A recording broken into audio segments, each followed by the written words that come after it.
It used to be 75 cents for a meal at a school cafeteria, but those days are long gone, as today's students are paying $2.50 per tray.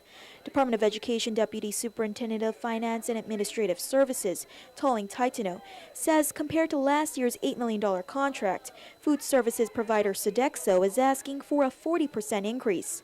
That's because they're paying more for the food than they're actually being reimbursed. We actually went back and took a look at the costs related to the meals that they were producing, and in some cases noted that the price for the commodities that they purchase was actually more than the price that they were receiving.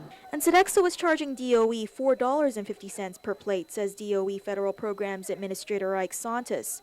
For a student who's eligible for free or reduced lunch, federal reimbursements only cover a dollar of the difference, leaving local tax dollars to cover the dollar remainder. That's a lot of money when you consider that more than 80% of the island's elementary school students meet that eligibility. That's not even including middle and high school students. Santos says what's hurting GDOE hardest is that Guam is considered part of the contiguous states, unlike Hawaii and Alaska, who receive much higher reimbursement rates. What that means is the milk that we get on island, although it's costing us 47 cents for that particular milk, it costs in Wisconsin 7 cents. So the difference really is a 40 cents difference.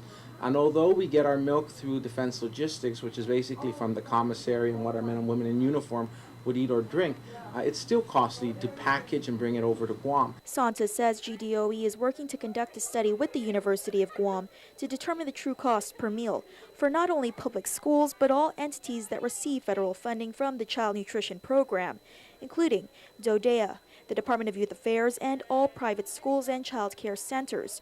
Santos says the study's findings are steps in the right direction towards convincing the federal government to provide more in reimbursement dollars.